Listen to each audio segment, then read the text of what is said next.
Assalamu alaikum students, welcome to study time. Today we are starting our new topic, that is 12.2 human nervous system. We have understood the basic model of the working of the nervous system. The nervous system in the man and other higher animals is composed of two major components. Number one is the central nervous system and the second one is the peripheral nervous system. Human की अगर हम बात करें या higher animals की, तो उनके अंदर नर्वस सिस्टम जो है ये दो तरह से है. एक को सेंट्रल नर्वस सिस्टम कहते हैं and second one is called as the peripheral nervous system, and these both are the components of the nervous system. Central nervous system comprises of the coordinators that are called as the brain and spinal cord, while peripheral nervous system consists of the nerves that arises from the central nervous system and spread in different parts of the body. All these components are made up of the neurons. और ये तमाम के तमाम जो nervous system जो बन रहा होता है, जो कि peripheral nervous system होता है, और ये तमाम का तमाम जो सिस्टम है जिसमें आपका ब्रेन और स्पाइनल कॉर्ड भी आ जाता है, ये तमाम का तमाम सिस्टम जो आपका न्यूरॉन्स पर इसका इन्हिसार है. ठीक है, now we will first examine the structure of and type of the neuron.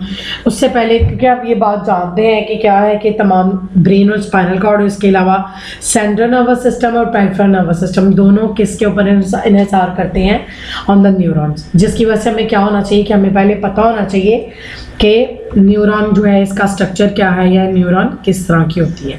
Then we will go to the division of the nervous system. Okay students, nerve cell और न्यूरॉन की तरफ हम बढ़ते हैं.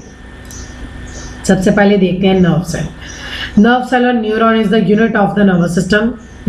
किसी भी नर्वस सिस्टम को बनाने का जो यूनिट है, that is called as the nerve cell. Human nervous system consist of billion of neurons plus supporting neuroglia cell. ठीक है, इस तरह से क्या होता है कि बहुत सारी न्यूरॉन्स, मिलियन और ब्रिलियन ऑफ न्यूरॉन्स जो होती हैं वो यहाँ पर मौजूद होती हैं आपके नर्वस सिस्टम के अंदर. Neurons are the specialized cell that are able to conduct nerve impulse from receptors to coordinators and from coordinators to effectors. क्या होता है कि आपकी न्यूरॉन्स जो होते हैं, स्पेशल किस्म के सेल्स होते हैं जो कि क्या करते हैं, ये कनेक्ट करते हैं एक नर्व इम्पल्स को दूसरी नर्व इम्पल्स से, और फिर बहुत सारी नर्व इम्पल्स रिसेप्टर से कनेक्ट करती हैं, और रिसेप्टर्स आगे जाके कोऑर्डिनेटर्स और कोऑर्डिनेटर्स फिर इफेक्टर के साथ कनेक्ट करते हैं. In this way they communicate with each other and with other types of the body cells. इस तरह से क्या कर सकते हैं, वो एक दूसरे से कम्युनिकेशन कर सकते हैं, या फिर आपकी बॉडी के जो दूसरे टाइप्स सेल्स की जो दूसरी टाइप्स हैं उनके साथ भी वो क्या करते हैं, कोऑर्डिनेट कर सकते हैं. The nucleus and the most of the cytoplasm of the neuron is located in the cell body. Different processes extend out from the cell body.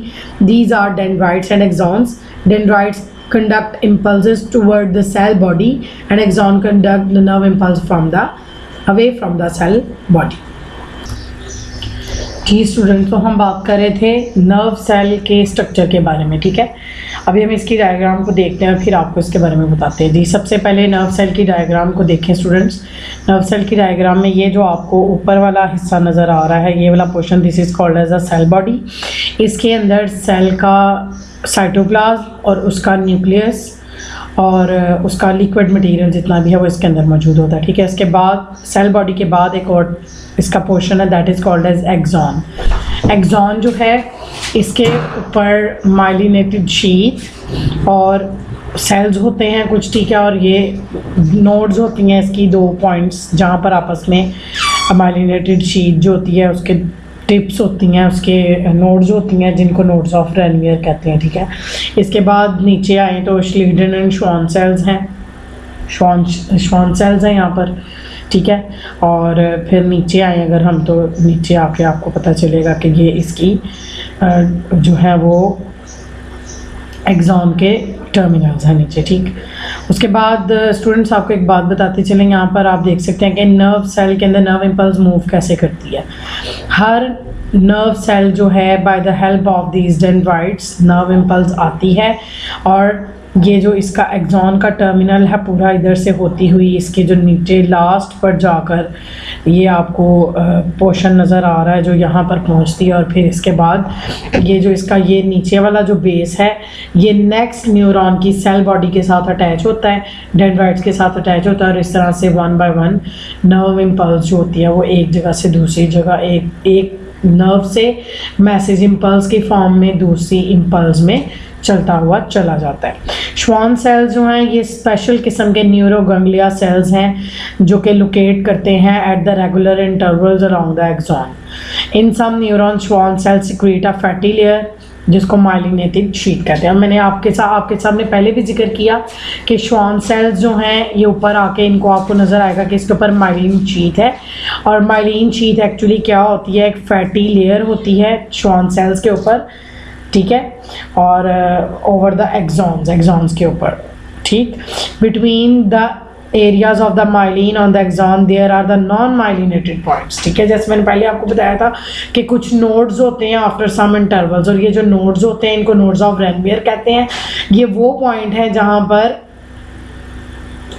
Myelin मौजूद नहीं होता। These are the non myelinated point and these are called as the nodes of the Ranvier. Myelin sheath is an insulator, so the membrane coated with this sheet does not conduct nerve impulse, ठीक।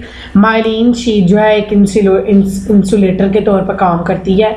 सो membrane coated with this sheet does not conduct nerve impulse, ठीक है। इस तरह से क्या होता है कि वो जगह जो कि इस शीट से कोट किए हुए होती है वहाँ से नहीं गुजरने पाती वो जो इम्पल्स होती है, ठीक, वहाँ से वो नहीं गुजरने पाती। इसी तरह से क्या होता है कि जो श्वान सेल्स होते हैं उनमें से वन बाय वन होते हुए पूरी एक्सॉन जो होती है उसमें से नर्व इम्पल्स मूव करती है। इन सच इम्पल्सेस, ऐसी जगह जहाँ पर माइलिन शीट जो इंसुलेटर के तौर पर एक्ट कर रही होती है और नर्व इम्पल्स कंडक्ट नहीं करती, ऐसी इम्पल्सेस जो हैं ये साल्टेटरी इम्पल्सेस के तौर पर जो है वो वहाँ पर इम्पल्स जो है वो फ्लो करती है एक जगह से। साल्टेटरी मीन्स जंपिंग, यानी कि जो इम्पल्स होती है वो जंप की फॉर्म में और ज़्यादा स्पीड से, increase the speed of the nerve impulse. और इस तरह से जो साल्टेटरी इम्पल्स है उसमें जो इम्पल्स का फ्लो है उसकी स्पीड भी जो होती है वो भी क्या होती है, इंक्रीज कर जाती है। On the basis of their function neurons are of 3 types.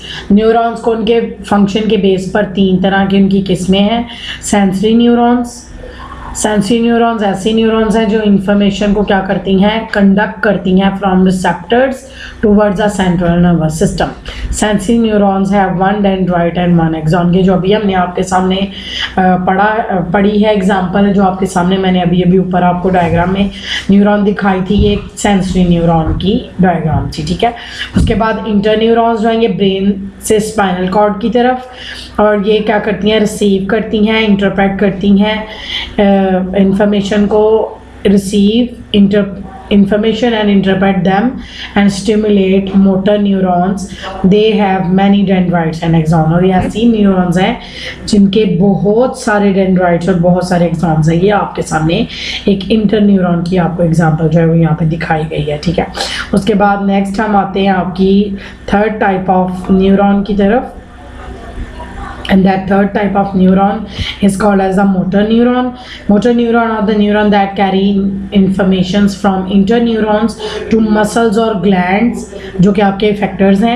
They have many dendrites but only 1 axon। और इसकी भी एग्जांपल आपको डायग्राम जो है वो ऊपर यहाँ पर नज़र आ रही है। इनके बहुत सारे एक्सॉन्स होते हैं, बहुत सारे डेंड्राइट्स होते हैं, लेकिन एक्सॉन सिर्फ इनके अंदर एक ही होता है, ठीक है। ओके स्टूडेंट्स, अब हमने न्यूरॉन्स की टाइप्स जो है वो आज देख ली हैं। इंशाल्लाह हम जो है वो कल इसको डिस्कस करेंगे। ये आपके सामने नर्व इम्पल्स की डायग्राम दी है। नर्व इम्पल्स क्या होती है, एक इलेक्ट्रोकेमिकल वेव होता है जो कि क्या करता है, changes the interval along the length of the neuron, जो कि क्या करता है, चेंज करता रहता है। इलेक्ट्रोकेमिकल वेव है जो कि that changes the intervals along the length of the neurons, ठीक है। एक इलेक्ट्रोकेमिकल वेव होती है, नर्व इम्पल्स होती है, ठीक है। ओके स्टूडेंट्स, आज का टॉपिक जो है इसको यहाँ पर क्लोज करते हैं। इंशाल्लाह इस चैप्टर के अकॉर्डिंग और इन्फॉर्मेशन लेकर आपके सामने दोबारा हाजिर होंगे। तब तक के लिए स्टडी टाइम को इजाज़त दीजिए। अस्सलाम वालेकुम व रहमतुल्लाहि व बरकातहू।